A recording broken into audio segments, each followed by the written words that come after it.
Ekanta labham vachaso nupungsang Sushloka mole gunavadamahu Shrutescha vidvadbhirupakritayam Katha sudhayam upasamprayogam.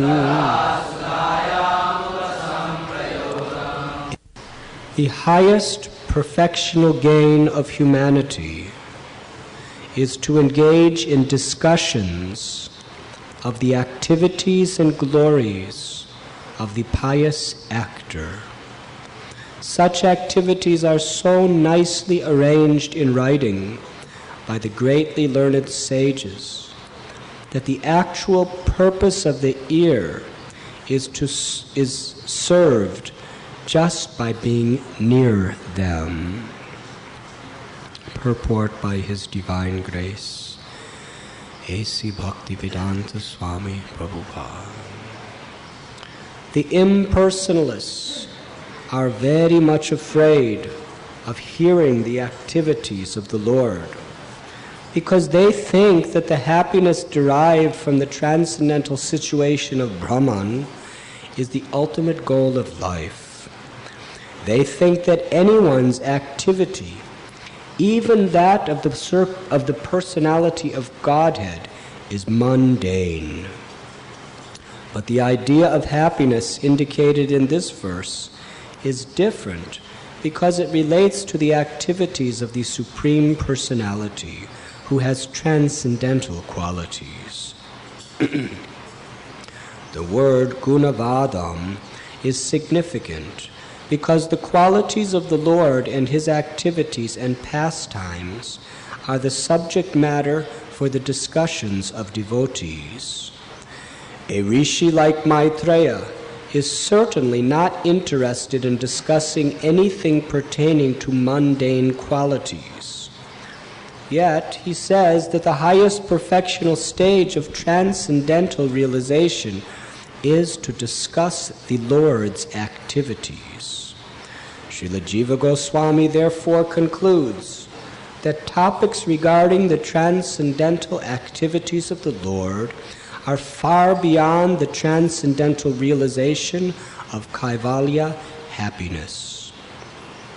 These transcendental activities of the Lord are so arranged in writing by the great sages that simply by hearing of those narrations one becomes perfectly self-realized, and the proper use of the ear and the tongue is also achieved.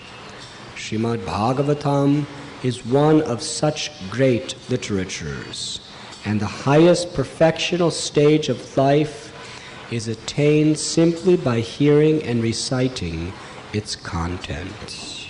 Perfectional stage, the highest perfectional gain of humanity is to engage in discussions of the activities and glories of the pious actor. Such activities are so nicely arranged in writing by the greatly learned sages that the actual purpose of the ear is served just by being near them.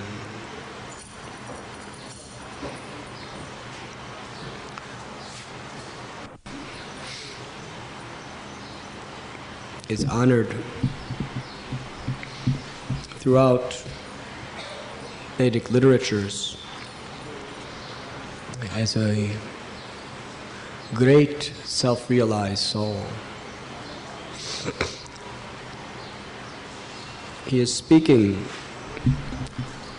not only according to the great scriptures, but with realization. When a person repeats the message of the scripture with realization of its content, even more transcendental potency is disseminated. the Śrīmad Bhāgavatam was spoken by Shukadeva Goswami. He heard the contents of Bhagavat from his father Vedavyas. But because of Sukadeva Goswami's transcendental realizations of pure unalloyed devotional service, even though he repeated the same message, it was even sweeter and more transcendentally blissful to the ears of those who hear it. Some people may question that the original text of Bhagavatam, the original Sanskrit of the great acharyas who have made commentaries, it would be so wonderful if we had direct access to that, which means essentially being a very great scholar of the Sanskrit language. However, Srila Prabhupada has very carefully meditated upon, transcendentally digested within the very core of his soul, the text of the Bhagavatam, as well as all of the principal commentaries of the greatest commentators, and then he wrote his Bhaktivedanta purports. It is a transcendental sound vibration, and he put this in English language out of great compassion for all fallen souls. Because Sri Chaitanya Mahaprabhu's desire was that his message be delivered to every town and village throughout all of the planet. Lord Chaitanya's message is not simply for Bengal and Orissa. It is not simply for India. It is for all living beings, because we are all eternally servants of Krishna. We have all forgotten our service to the Lord, and his message is to bring us back to our constitutional nature of pure unalloyed love for the Supreme Personality of Godhead, Krishna. Srila Prabhupada was certainly a scholar of Sanskrit, also of Bengali. He also spoke most fluent Hindi. He could have written his commentaries in so many languages, but his Guru Maharaj especially instructed him, preach in English language, because that is the language that is most influential to all living beings throughout the entire world. Therefore, Srila Prabhupada, with great effort, he translated each and every word of the Bhagavatam in his word-for-word translations. Then he gave the translation and purport in such a way that this transcendental message of the Bhagavatam could be thoroughly understood by people all over the world. Now we know English is a Malecha and Yavana language. It is not considered a very advanced language at all. From every point of view, its grammar is totally crazy. It makes very little sense. Every rule that is within the English language, there are innumerable exceptions to the rule. Just the pronunciation of the English language makes very little sense. Just like the word pneumonia, it begins with a P. If you were to say to someone the pronunciation that's actually correct, they would think you're illiterate if you said pneumonia.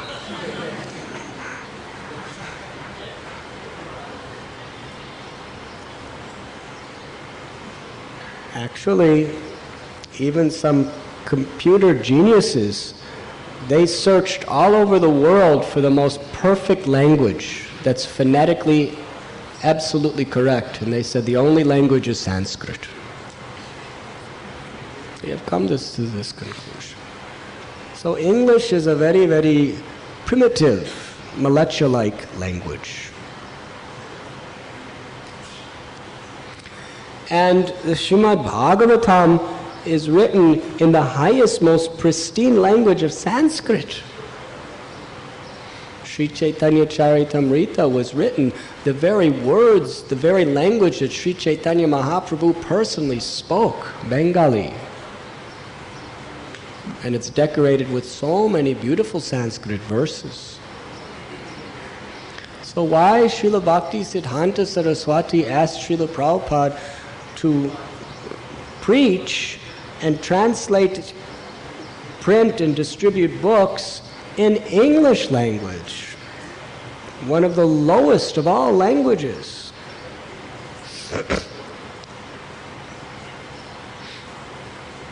It is a language which is spoken by people who have illicit sex, intoxication, gambling, and meat eating.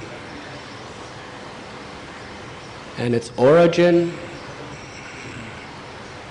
comes from Roman alphabet, and we all know the history of Rome. They were such cruel, barbaric people. The whole Roman Empire fell down because of homosexuality and because of so much degradation and overeating and over-drinking liquors. Hare Krishna. And then there's the British. Hare Krishna. And the English language that is known throughout the world is not even proper British language, King's English. The people of England, when they hear how the Americans talk, they call it Pidgin English. Yes, it sounds like pigeons making sounds, the way they talk. So Srila Prabhupada wrote in this language, under the order of his spiritual master, because of his great compassion. Because Chaitanya Mahaprabhu's desire is everyone hears about Krishna. Everyone chants his holy names. Everyone understands that we are the eternal servants of Krishna, and devotional service is the ultimate perfection of life. Therefore, it was on Chaitanya Mahaprabhu's order, coming through disciplic succession from his spiritual master, that Srila Prabhupada painstakingly did like this. And because it was done under the authority of God with such immense love, devotion, and compassion to every spirit soul, therefore the transcendental power of Krishna manifested in these English words in his books like no other way. It is equal to or better than any other language because of the content of compassion. We certainly cannot say that Srila Prabhupada's English commentaries are better than Vishwanath Chakravarti Thakur, Jiva Goswami, Sanatan Goswami, Bhakti Siddhanta Saraswati Thakur, Sridhar Swami's Sanskrit commentaries. But we can say that they are absolutely non-different. And all the potencies of all of these previous acharyas are coming through his translations, plus the very special element of his empowered position as the most compassionate acharya, to be the first person in history to bring this message to every continent of the planet Earth. People can easily not understand this. Oftentimes we meet people, sadhus, scholars, and they say if you want to actually be advanced in spiritual life, you must learn the Sanskrit language. You must. It is necessary, preliminary.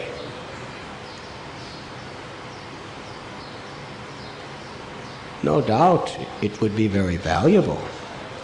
However, they do not understand the nature of the Lord's transcendental potency through Parampara. The full potency of all the Sanskrit texts of the Vedas, plus more, is manifesting to those who read Srila Prabhupada's Bhaktivedanta purports.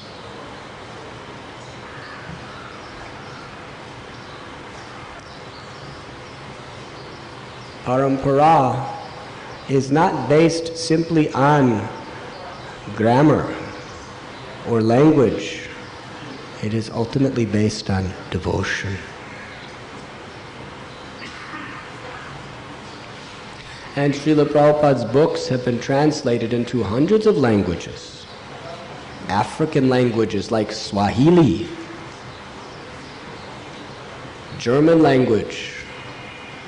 When Prabhupada had heard Germans, he said it sounds like a language of dogs growling at each other.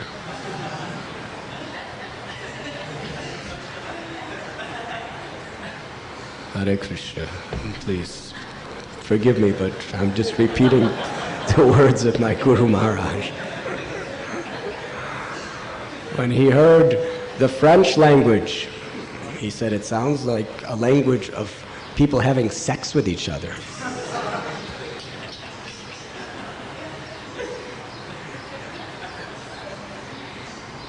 When he heard the Italian language, he had another commentary. And the English is the combination of all these languages.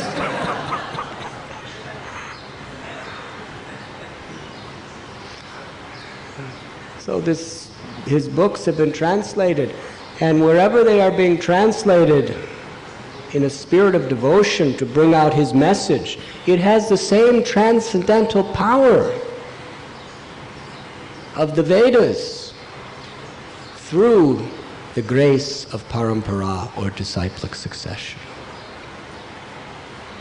And hearing this message is the ultimate perfection of life.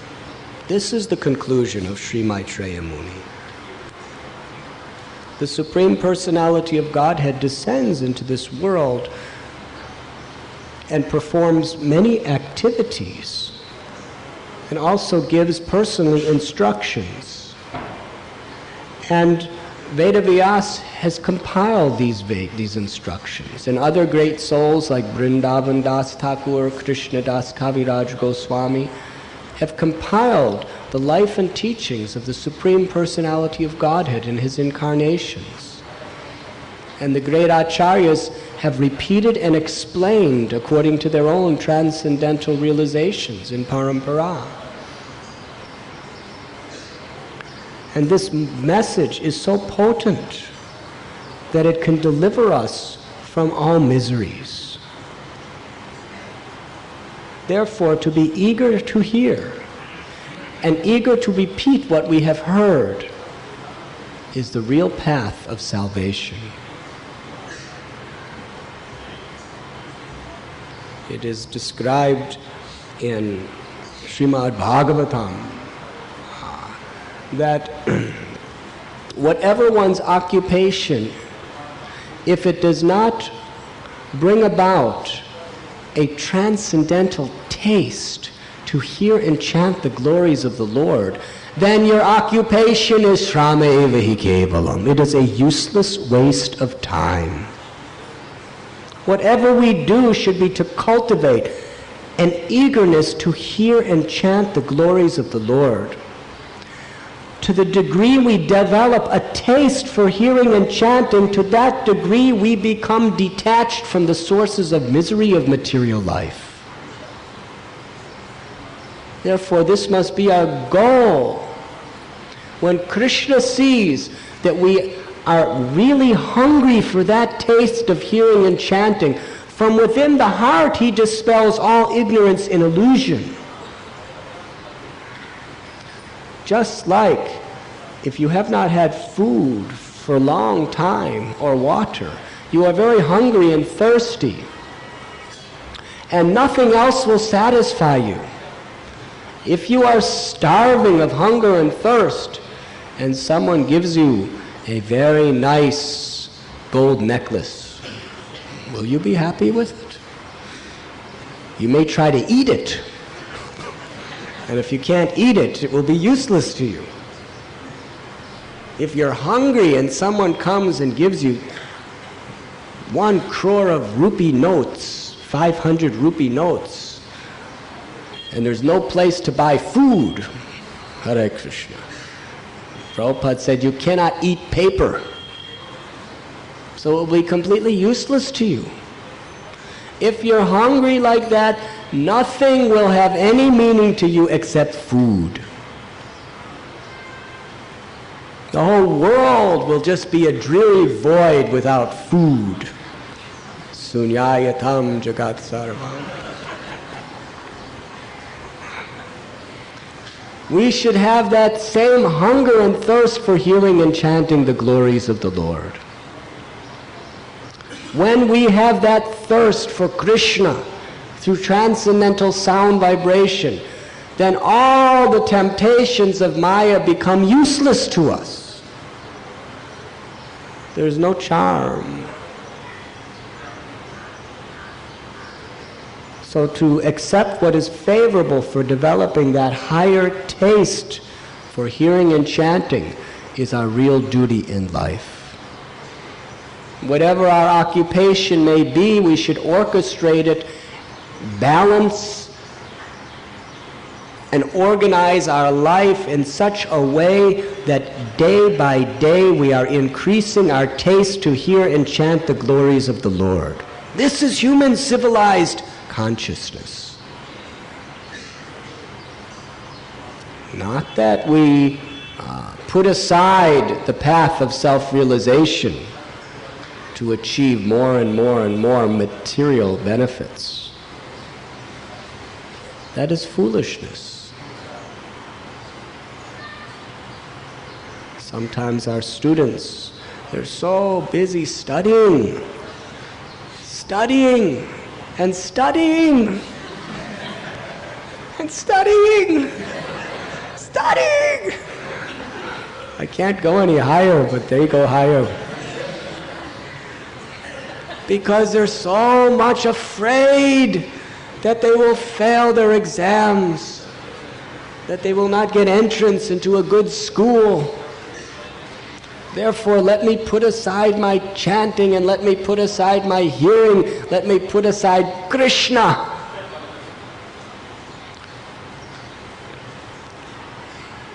They are not afraid of death. They are not afraid of losing their position in the spiritual world. They're not afraid of uselessly failing as a human being. This is foolishness. It is ignorance in the guise of knowledge. Srila Bhakti Vinod Thakur wrote a beautiful song about this. Vidyaravilase. Such a sweet song. If you don't know the language, Vidyaravilase, it sounds like such a sweet song describing the dancing of Radha and Krishna. But if someone translates it for you, it's a great shock. Vidyaravilase. And then we read the translation after everyone's like this. Oh, very nice. It's nice that it's in Bengali, because the Hindi-speaking people, English people, they're thinking, oh yes, Krishna's dancing with Radharani, and everyone's like this, and then you translate, he's talking about me. He's calling me an ass, a beast of burden. That all my life I've been studying these mundane subject matters, carrying these books and learning, and now that I have come old, I realize all of my knowledge is simply ignorance. And all my studies, all my academics have just made me a stupid, foolish ass. And the more I learn, the more my heart burns with misery. Hare Krishna.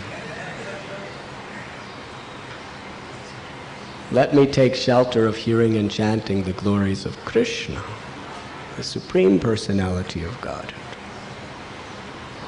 So after hearing this description of the prayers of Bhakti Vinod Thakur, some of you may be asking why we do not permit you to leave college, even though you want to join the ashram. Is it that we want you to just remain a foolish ass with the terribly painful burden of academic knowledge crushing your head? Yes.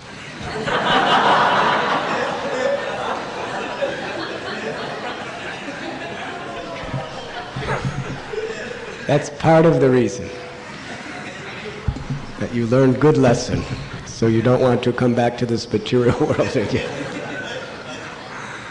But the actual reason is because it can be used in Krishna's service. Because your education, your knowledge, your academic abilities can be used very wonderfully in Krishna's service.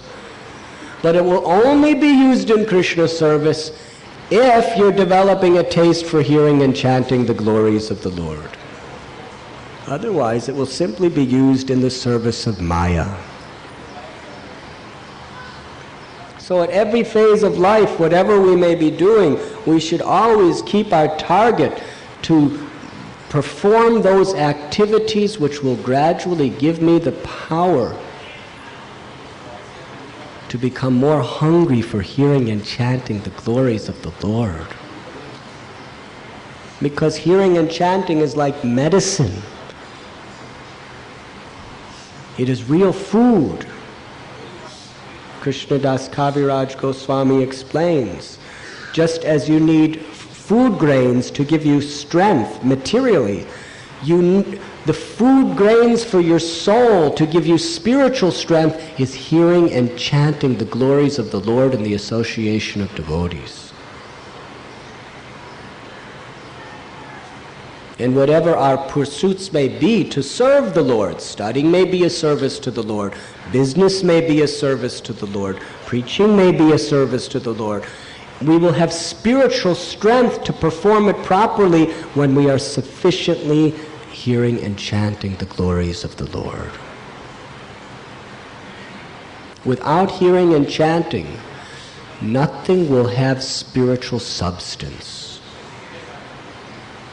even worshipping the deities. Worshipping the deities is such a direct service to the personality of Godhead. In Vrindavan, just before Srila Prabhupada disappeared from this world, it was in the middle of the night. Everyone was sleeping. And he was laying on his bed. He couldn't even sit up. It's just weeks before he left this world. He called for his secretary. The secretary was sleeping near his bed. He woke up. He said, "Bring me the pujari." The secretary ran, looking for where the pujari was sleeping. Pujari was sound asleep. He woke him up. "Srila Prabhupada wants to meet with you immediately." And the pujari, he got up. He was bewildered but very blissful and also fearful. He explained the story to me. Does Prabhupada want to chastise me? Does Prabhupada want to... what is he? He's never woken me up in the middle of the night to see me. So the pujari came running down to Prabhupada's bed. He offered his Dandavat, Pranam, and got up, and Srila Prabhupada rubbed his head and said, "You are the most fortunate. The pujari is so fortunate because he is so close to Krishna. But we must understand this in a proper content. In 1972, when Srila Prabhupada visited New Vrindavan, he was looking at the beautiful deity of Sri Sri Radha Vrindavan Chandra. And with his voice almost choked with loving emotion, he began to praise the beauty of the deities. He said, these deities, he said, they are so beautiful and they are so merciful that just to attract all the Americans, they have appeared in the form looking just like the most beautiful American boy and girl.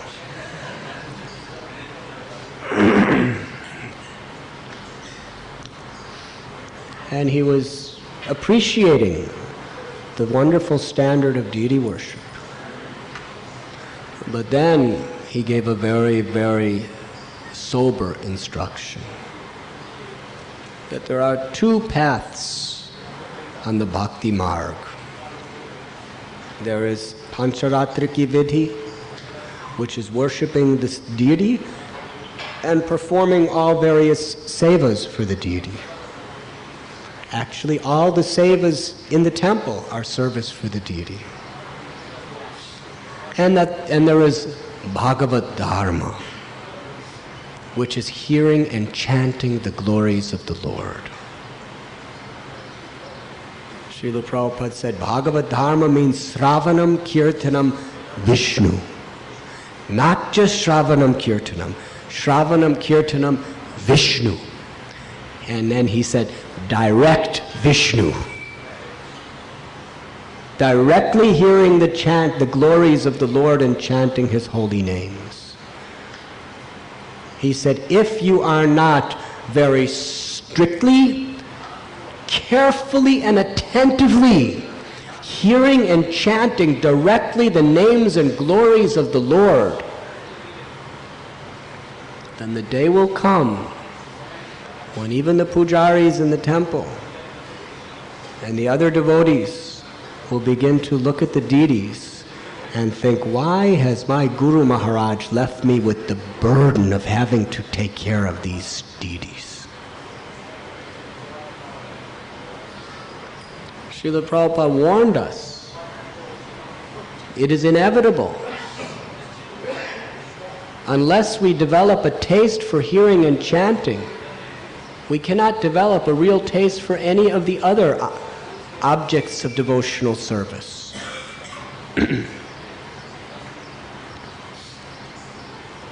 So we must be eager to hear and eager to chant with regulation. Nasta prayesya bhadreshu nityam bhagavati sevaya. Bhagavati uttama sloke bhaktir bhavati naishtaki.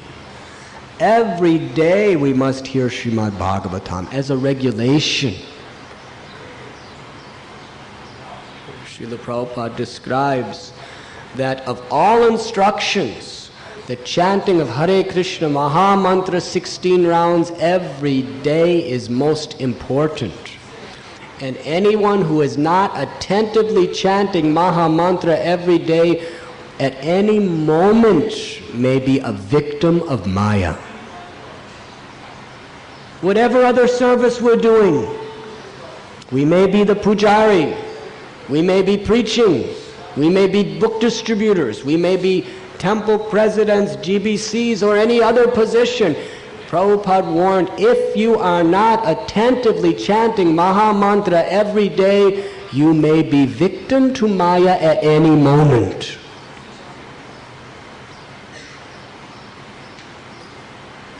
Unless we are hearing the glories of the Lord, the teachings of the Lord, the pastimes of the Lord, regularly and attentively, our intelligence can be stolen away at any moment by material energy. We must be very attentive and careful in this regard. It is a matter of spiritual life and death. It is not a convenience. It is not, today I have time, I will read something. But today I do not have time because I am very busy. That should not be our consciousness. It should be, it is a matter of life or death. If something is life or death to you, is it a matter of whether you have time?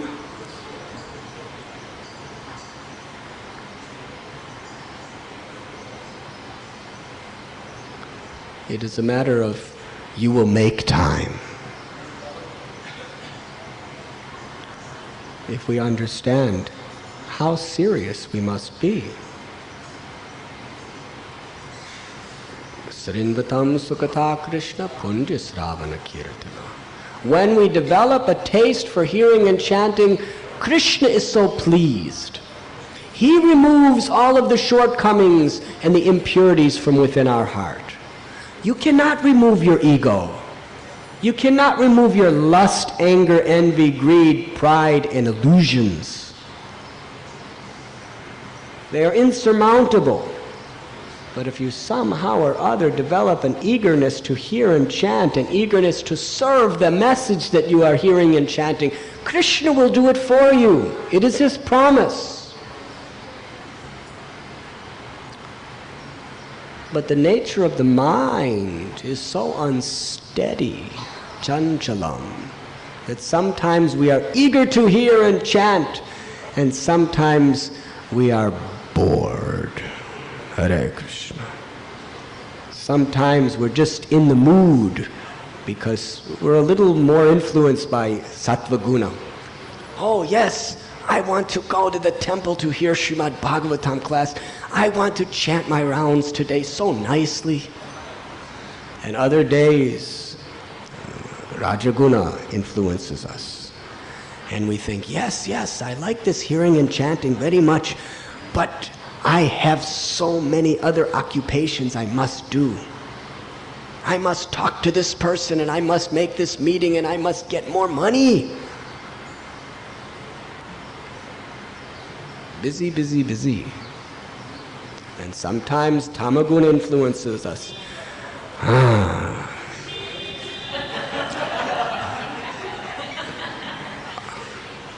I went to Bhagavatam class yesterday. There's no need to go today. Better I sleep. It's time to chant japa.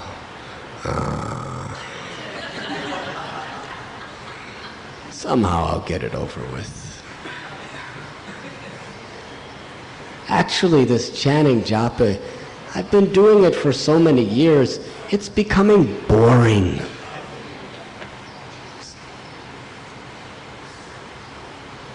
When will the next yuga come? So there'll be another yuga dharma. How long do I have to wait to just go on with this same yuga dharma? And this maha mantra. Same mantra. How long will it remain maha? The mind says, so we're not very eager to hear and chant. But yet the price of Krishna is to be eager to hear and chant. Therefore, we must show Krishna we want to be eager to hear and chant. And how is that possible? By acting eager as an austerity. No matter what our mind is telling us, we will run to the temple to hear Śrīmad Bhāgavatam. We will run to the kirtan of the holy name. We will run to our japa beads, and we will be chanting with all our might, with all of the intention that we can possibly give to the holy name. We'll be enthusiastic. We'll put life into what we give. Even if we feel nothing, we will do as an austerity to please Krishna, to show him we want it. And when Krishna sees we really want it, then he will give us that higher taste for hearing and chanting. And also Śrīmad Bhāgavatam describes that by serving great souls, by sincerely serving their instructions in a mood of humility, Krishna is pleased by that service and give us the higher taste for hearing and chanting. Some people want to become bhajananandis. They think, I have such a taste for hearing and chanting. Let me just be like Haridas Thakur and chant so many lakhs of Mahamantra every day. Hare Krishna. People have done like this. Srila Prabhupada explained they are in illusion. Because that taste for hearing and chanting will be only a shadow unless we are engaged in service, unless we have a humble desire to serve Guru and serve Vaishnavas. So there is a wonderful process given to us. The service of the order of the spiritual master. Srila Prabhupada is everyone's spiritual master in a Hare Krishna movement. And he has many representatives repeating his words. His instruction is our life and soul. Be eager, anxious to read his books, to hear the devotees discussing these books in classes, to chant your japa, to chant in kirtan, to take prasad, and to serve in every possible way. Just by following this process attentively with our hearts, we will please Krishna. Yasya prasadat bhagavat prasado. And then Krishna gives us to taste the hunger, the thirst to hear and chant. Sri Chaitanya Mahaprabhu exhibited the qualities of the supreme most devotee. He was starving for hearing the glories of the Lord. He would ask Ramananda Rai, Swarup Damodar Goswami, Gadadhar Pandit, please chant these songs glorifying Krishna. Please recite Śrīmad Bhāgavatam to me. One time when Lord Chaitanya was traveling, he came to one village and there was one man reading Śrīmad Bhāgavatam. And Chaitanya Mahaprabhu, upon hearing the slokas of Śrīmad Bhāgavatam being read with such enthusiasm and devotion, he fell into ecstasy. He began to weep and cry. His limbs began to tremble. And he began to call out with such affection to that devotee. He said, read it again. Go on reciting. Go on reciting. The devotee continued reciting Śrīmad Bhāgavatam. Lord Chaitanya Mahaprabhu began to dance in ecstasy as Śrīmad Bhāgavatam was being narrated. And he did this for 8 hours. And after every sloka, Mahaprabhu was saying, go on reading, go on reading, go on reciting. And he went on reciting. Mahaprabhu was dancing and crying, go on reciting, recite, go on. This was his taste, his hunger to hear Bhagavatam. I don't see anyone dancing now. We've only been speaking for half hour. We have no taste.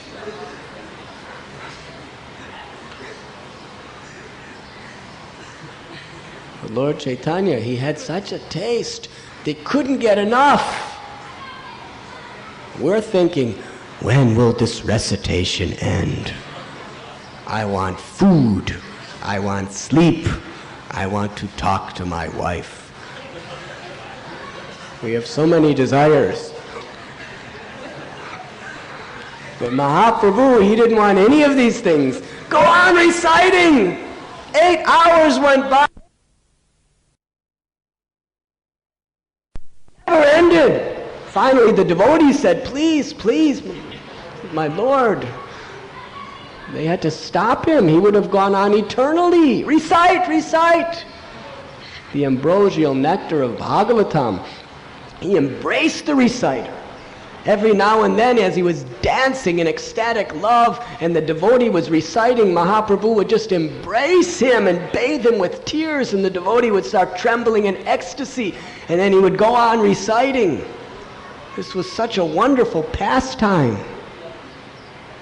And after it was all came to its conclusion, Chaitanya Mahaprabhu, with great love, he said, from this day I give you the name Bhagavat Acharya, the true teacher of Śrīmad Bhāgavatam.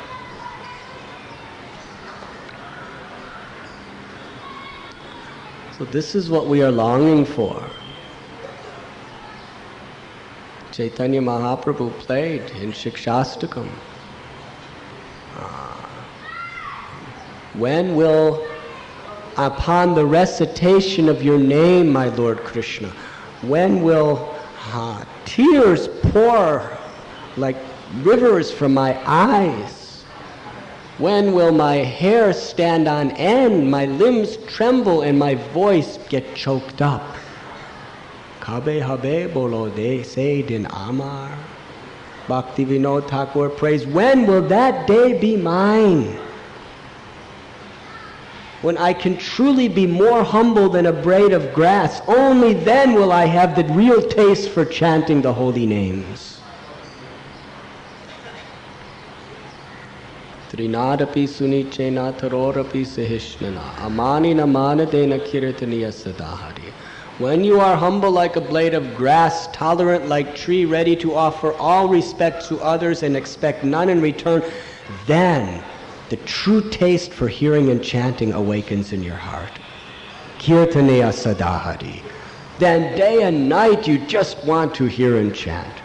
So we must render humble service. We must carry out the orders, but the first order is chant attentively your 16 rounds every single day with a strict vow. Hear Śrīmad Bhāgavatam, Bhagavad Gita, and the various Vaishnava scriptures every day with a vow. It is life or death. It is emergency. This world is a burning fire. There's no time to wait. We may have many other duties and responsibilities, but they must be secondary to our hearing and chanting the glories of the Lord. If we are irresponsible in our secondary duties, then we are not proper devotees. We must be responsible in all our duties, but we must put maximum emphasis on our primary duties, hearing the glories of the Lord and chanting His holy name.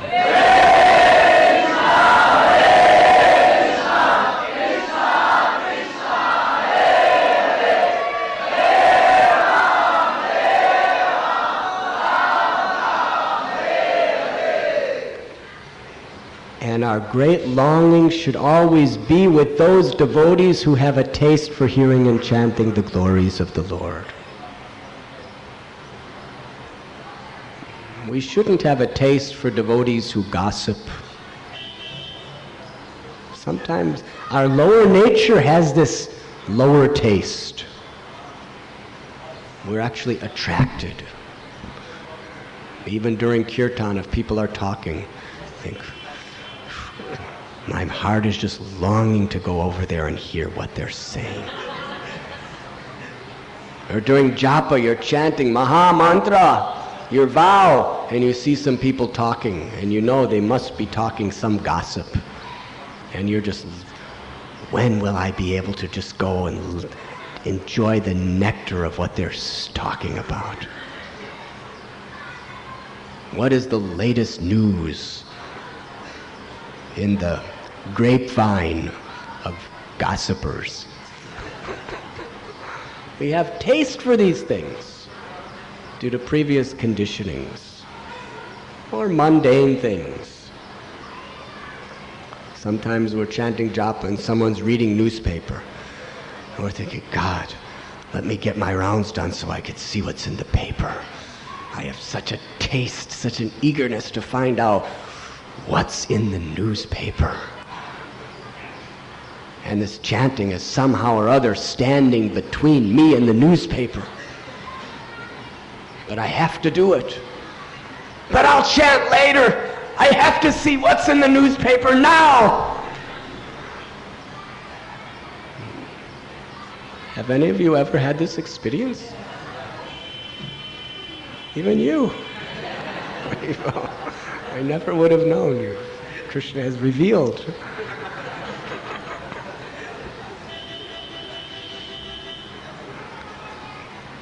We should understand that we should always be eager to be with those people who remind us of Krishna.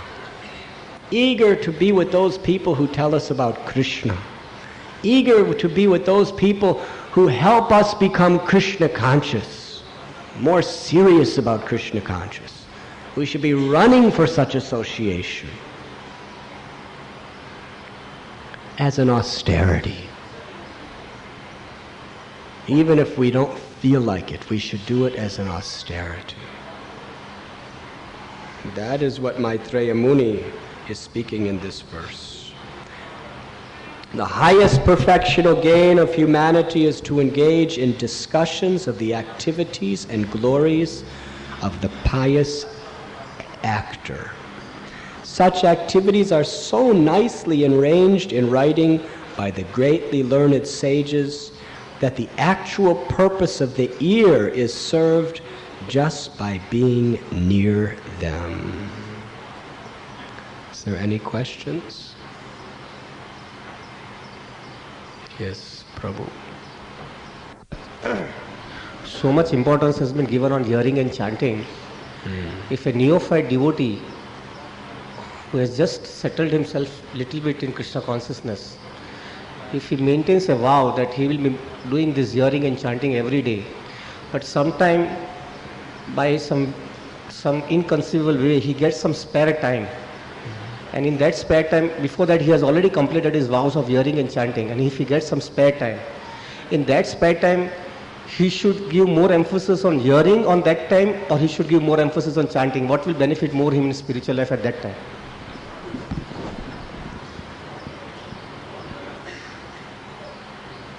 Both. Either one or both.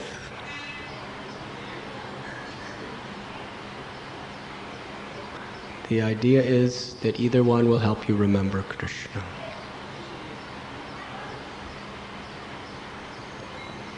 Hare Krishna. Does that answer your question? Any other question? Yes. Śrīmad Bhāgavatam, it purifies, reading and hearing Śrīmad Bhāgavatam purifies one person's soul. But because of our conditions, we are so choosy, who's giving class. We feel that, we are very eager to hear some people, but most of the time we are not eager to hear from, So how do we train ourselves that we should always be eager? Whoever speaks, because they are speaking Śrīmad Bhāgavatam. Would you like to give class? We are eager to hear you give class. If you are eager to hear her give class, say Hari Bol.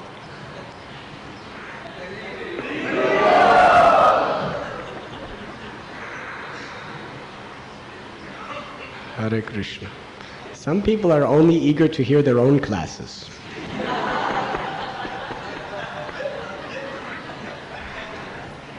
But this is not correct.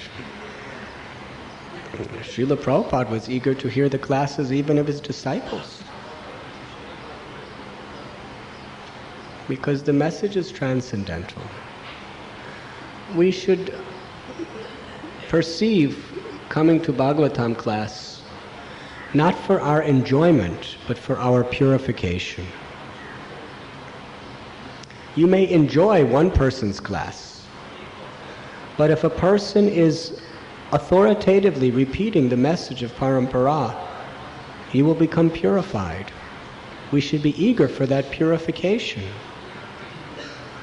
It is the instruction that we should hear Śrīmad Bhāgavatam. If people are actually authorized to speak the Bhāgavatam according to Parampara, to serve that instruction, we should be eager to hear from them for our purification. We may or may not enjoy it with our mind, but our soul becomes purified by following that instruction.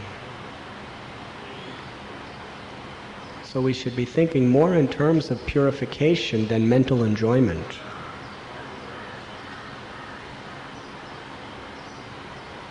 It is the mind that is very particular and choosy. We don't hear Śrīmad Bhāgavatam to satisfy our mind. We hear Śrīmad Bhāgavatam to please Krishna in our heart. And even if you don't like so much the style of the speaker, if he's repeating the proper message, if he's a representative of Parampara, then we should hear for the pleasure of Krishna in our heart, because that is how we become purified, by pleasing Krishna in our heart. Does that answer your question?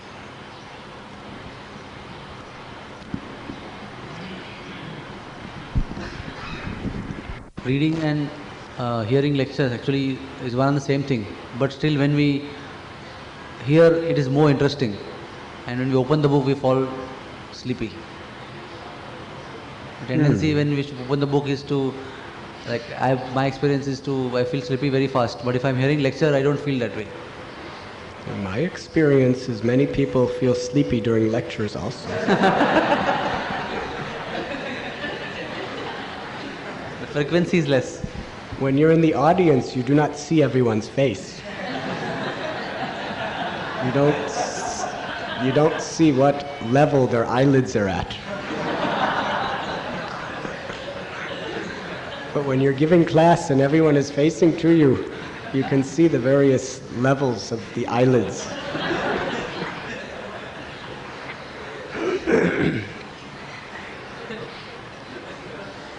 But they are both necessary. They are both regulative principles we must follow. It is very essential, if we have the capacity to read, that we should read every day. And it is essential that we hear the classes on a regular basis. It is never one instead of the other. They are both required. Is hearing in the class and hearing the tape same or is different? It is simultaneously one and different. Hearing the tape, certainly the sound vibration is the same as what is in the class. So it is very, very purifying and very important whenever the opportunity is there. However, when you're in a class and there's a satsang of so many devotees, all offering their combined devotional attention to the speaker, that atmosphere is very, very important. It is very special and very purifying to our heart.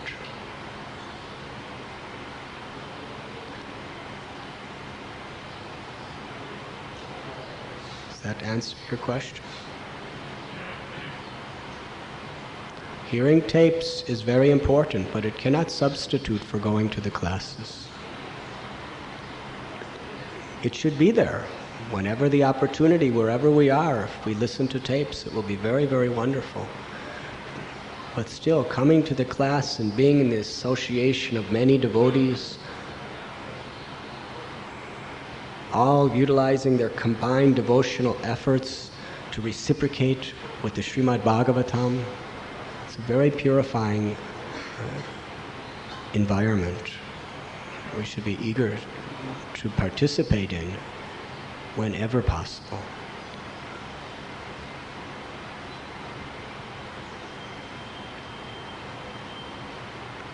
Yes. You spoke about how we should make a commitment almost to hear and read every day of our lives, make it first priority.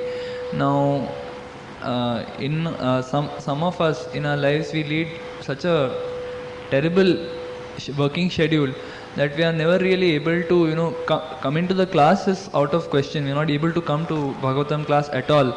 Now, even hearing becomes very difficult. We get very little time during the day to really hear. So the only thing we can do is maybe read for some time during the day. That's all we get to do. So how should we deal with it? How should we deal with this situation? You should put a tremendous amount of attention in that reading that you are able to do in the day. When the opportunity is there, you should run to hear the satsang. When the opportunity is there, you should turn on tape and hear transcendental sound vibration. When the opportunity is there, you should pick up the book and read with great, great eagerness. So whenever the opportunity comes, we should be eager to take it.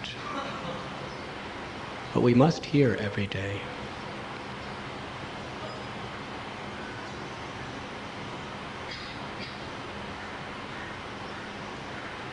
There are transcendental varieties of how we hear, and they are all very important. It is best to do all of them whenever possible.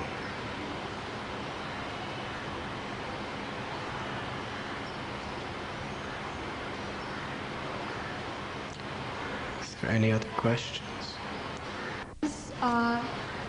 We tend to become a bit serious about chanting and hearing, but we find that my friends around me are much more relaxed and they're not so serious.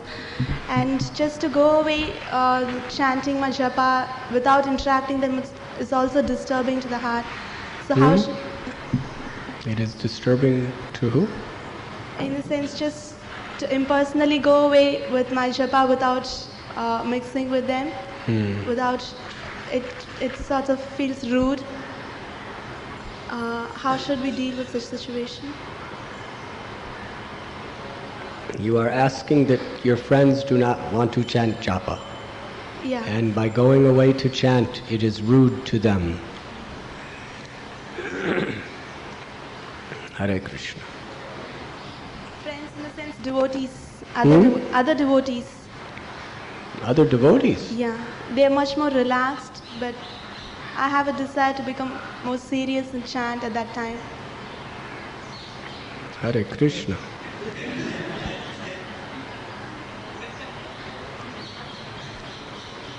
Actually, by not doing your japa due to the influence of others, you are actually being rude to them. Hare Krishna.